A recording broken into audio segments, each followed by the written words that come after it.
ತಾಯಿ ಚೆನ್ನಮ್ಮರನ್ನ ನೆನೆದು ಪುತ್ರಿ ಅನುಸೂಯ ಕಣ್ಣೀರು ಹಾಕಿದ್ದಾರೆ. ಮುತ್ತೈದೆಯಾಗಿ ಸಾಯಬೇಕು ಅಂತ ತಾಯಿ ಆಸೆ ಪಟ್ಟಿದ್ರು. ತಂದೆಯವರು ಅವರ ಕೈಯಾರೆ ರುದ್ರಾಭಿಷೇಕದ ತೀರ್ಥವನ್ನ ಕೊಟ್ಟು ಗಂಧ ಹಚ್ಚಿ ಮಲ್ಲಿಗೆ ಹೂ ಇಡ್ತಾ ಇದ್ದಂತೆ ಉಸಿರು ಹೋಯಿತು. ಹೀಗಂತ ಮಗಳು ತಾಯಿಯನ್ನ ನೆನೆದುಕೊಂಡು ಕಣ್ಣೀರು ಹಾಕಿದ್ದಾರೆ.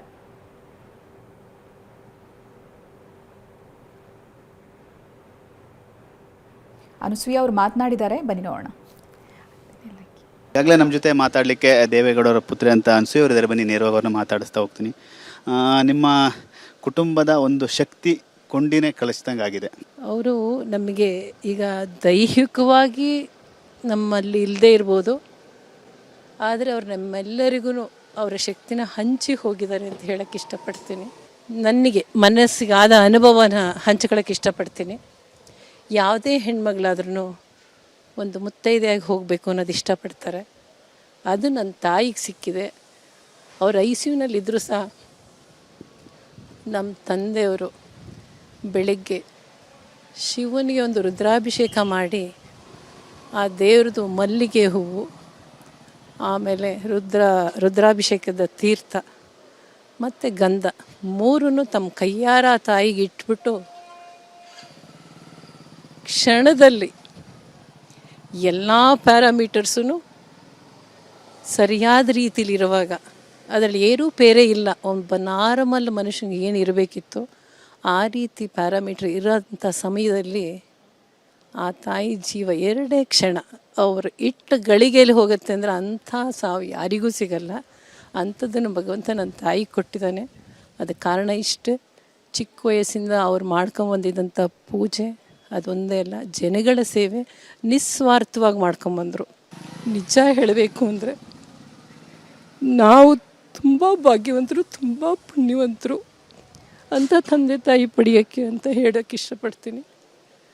ಅದಕ್ಕಿಂತ ಹೆಚ್ಚಾಗಿ ಒಬ್ಬ ಮನೆ ಒಳಗಿರೋ ಹೆಣ್ಣುಮಗಳೇ ಆ ಕಾಲದಲ್ಲಿ ಅವರೊಂದು ಎಲ್ಲೇ ಸೋದಿದ್ರು, ಒಬ್ಬ ಟೀಚರ್ ಕೆಲಸ ಎಲ್ಲಾದರೂ ಸಿಗೋದು.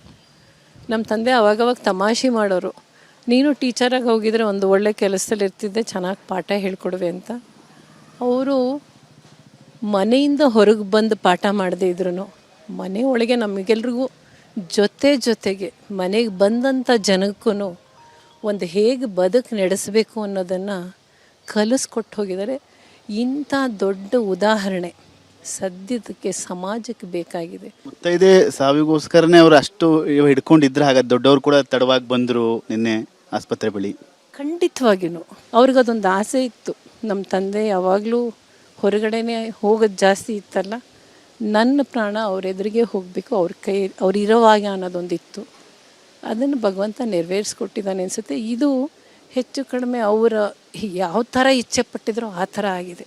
ದೊಡ್ಡವರು ಮತ್ತು ಅವರ ಒಂದು ಆತ್ಮೀಯತೆ, ಬರೀ ಗಂಡ ಹೆಂಡತಿ ಸಂಬಂಧ ಅಷ್ಟೇ ಇಲ್ಲ, ಸ್ನೇಹಿತರಾಗಿದ್ರು, ಬೇರೆ ಅದಕ್ಕಿಂತ ಮೀರಿದ ಸಂಬಂಧ ಅವ್ರ ನಡುವೆ ಇವತ್ತು ಅವರಿಲ್ಲ. ಅವ್ರು ಹೇಗೆ ದುಃಖವನ್ನು ಹೇಗೆ, ದೊಡ್ಡವರು ಕೂಡ ಸಾಕಷ್ಟು ಭಾವುಕರಾಗಿದ್ದಾರೆ. ಅವರ ಪ್ರಾಣ ಪಕ್ಷಿ ಹಾರಿದಾಗ ನನ್ನ ತಂದೆ ಬಾಯಲ್ಲಿ ಮೊದಲು ಬಂದ ಶಬ್ದನೇ, ಇಲ್ಲಮ್ಮ ನಾನು ಬರೋದು ತಡ ಮಾಡಬೇಕಿತ್ತು, ಅಥವಾ ನಾನು ಬರಬಾರ್ದಿತ್ತು, ನಾನು ಬಂದಿದ್ದಕ್ಕೋಸ್ಕರನೇ ಈ ಥರ ಆಯಿತು, ನಾನು ಅವಳನ್ನು ಕಳ್ಕೊಂಬಿಟ್ಟೆ. ನಾನು ಇವತ್ತು ಬೆಳಿಗ್ಗೆ ನನ್ನ ತಂದೆ ಬಂದ್ಬಿಟ್ಟು ಅವ್ರ ಪಕ್ಕದಲ್ಲಿ ನಿಂತು ಅವ್ರ ದುಃಖ ತಡಿಲಾರ್ದೆ ಹೇಳ್ತಾಯಿದ್ರು, ನೋಡು ನಾನು ನಿನ್ನ ಪಕ್ಕಕ್ಕೆ ಬಂದು ನಿಂತಿದ್ದೀನಿ, ಎದ್ದೇಳು, ನಂಗೆ ನಮಸ್ಕಾರ ಮಾಡು ನೀನು ಅಂತ ಹೇಳ್ತಾಯಿದ್ರು. ಅಂದರೆ ಅವ್ರದ್ದು ಬರೀ ಗಂಡ ಹೆಂಡತಿ ಥರ ಇರಲಿಲ್ಲ, ಅವರು ಒಂದು ಒಳ್ಳೆ ಸ್ನೇಹಿತರ ಥರನೇ ಇದ್ದರು. ಇತ್ತೀಚಿನ ದಿನದಲ್ಲಿ ಎಷ್ಟೋ ದಿವಸ ನಮ್ಮ ತಂದೆ ಊಟ ಆದಮೇಲೆ ವಿಳ್ಯದೆಲೆನ ಒಬ್ಬ ಹೆಂಡತಿ ಗಂಡಂಗೆ ಕೊಡ್ತಿದ್ರಲ್ವ, ಅದು ಅಮ್ಮ ಮೊದಲು ಮಾಡೋರು. ಈಗ ವಿಶೇಷವಾಗಿ ಒಂದೊಂದು ದಿವಸ ಹಬ್ಬದ ದಿವಸದಲ್ಲಿ ಅಮ್ಮನಿಗೆ ನಾನು ಮಾಡಿಕೊಡ್ತೀನಿ ಅಂತ ವಿಳ್ಯದೆಲೆಗೆ ಸುಣ್ಣ ಹಚ್ಚಿ ಅಡಿಕೆ ಹಾಕಿ ಒಂದು ಹಿತವಾಗಿ ಕೊಡೋರು. ಅದೆಲ್ಲ ನಿಜ ಹೇಳಬೇಕು ಅಂದರೆ ಎಲ್ಲರ ಬದುಕಲ್ಲೂ ಇದು ಸಿಗಲ್ಲ. ನನ್ನ ತಾಯಿ ಎಷ್ಟು ತ್ಯಾಗ ಮಾಡಿದ್ದಕ್ಕೆ ನಿಜವಾಗಿ ಪುಣ್ಯವಂತೇನೆ. ಕ್ಷಣನೂ ಅವರು ಸೀರೆ ಒಡವೆಗೆ ಆಸೆ ಪಡದೇ ಇದ್ರು, ಆಸ್ತಿಗಳಿಗೆ ಆಸೆ ಪಡದೇ ಇದ್ರು, ಒಂದು ಹೆಣ್ಮಗುಗೆ ಇದು ಭಾಗ್ಯ ಅನ್ಕೋಬೇಕು. ನಮ್ಮ ಹಿಂದೂ ಸಂಸ್ಕಾರದಲ್ಲಿ ವಿಶೇಷವಾಗಿದೆ. ಆದರೆ ಇದು ಏನಕ್ಕೆ ಹೇಳ್ತಿದ್ದೀನಿ ಅಂದರೆ, ನೀವೊಂದು ಹೆಣ್ಮಕ್ಳಿಗೆ ನಾನು ಸಂದೇಶ ಹೇಳೋದೇನು ಅಂದರೆ, ನೀವು ಆಸ್ತಿ ತಗೋಬೋದು, ಅದು ನಿಮ್ಮ ಬೀರಲ್ಲಿ ಇಟ್ಕೋಬೋದು, ಏನು ಹೇಳಿ ಪೇಪರ್ಸು. ನೀವು ಒಡವೆ ತಗೋಬೋದು, ಅದು ಬೀರು ಒಳಗೆ ಇಡ್ಬೋದು. ಒಂದು ಸೀರೆ ತಗೋಬೋದು, ಒಂದು ಉಡ್ಬೋದು ನೀವು ಅಷ್ಟೇ, ಮಿಕ್ಕಿದಷ್ಟು ಬೀರುಲೇ ಇಡ್ತೀವಿ, ಯಾವಾಗಲೂ ಒಂದೊಂದು ಸರಿ ತೆಗಿತೀವಿ. ಆದರೆ ಈ ಮನಸ್ಸಿಗಾಗೋ ಸಂತೋಷ ಇದೆಯಲ್ಲ, ಅದು ನೀವು ಯಾವ ಬೀಗ ತೆಗಿಬೇಕಾಗಿಲ್ಲ ಅಥವಾ ಭದ್ರವಾಗಿ ಇಡಬೇಕಾಗಿಲ್ಲ. ಕ್ಷಣ ಕ್ಷಣನೂ ನೀವು ಮನೆ ಒಳಗಿರಲಿ ಹೊರಗಿರಲಿ ಆ ಆನಂದ ಸಿಗುತ್ತಲ್ಲ, ಅದು ಯಾವುದ್ರೂ ಯಾವ ಕಾರಣಕ್ಕೂ ಬೆಲೆ ಕಟ್ಟೋಕ್ಕಾಗಲ್ಲ. ನೋಡಿ, ಅಮ್ಮ ಅಪ್ಪ 72 ವರ್ಷದಲ್ಲಿ ನಾನು ಅವ್ರು ಜಗಳಾಡಿದ ದಿವಸ ನೋಡಿಲ್ಲ, ಖಂಡಿತ ನೋಡಿಲ್ಲ. ಅಂದರೆ ಈ ಒಂದು ಖುಷಿಯಾಗಿ ಅವರು ಪ್ರಾಣ ಬಿಟ್ಟಿದ್ದಾರೆ ಅಂತೀರ ಹಾಗಾದರೆ?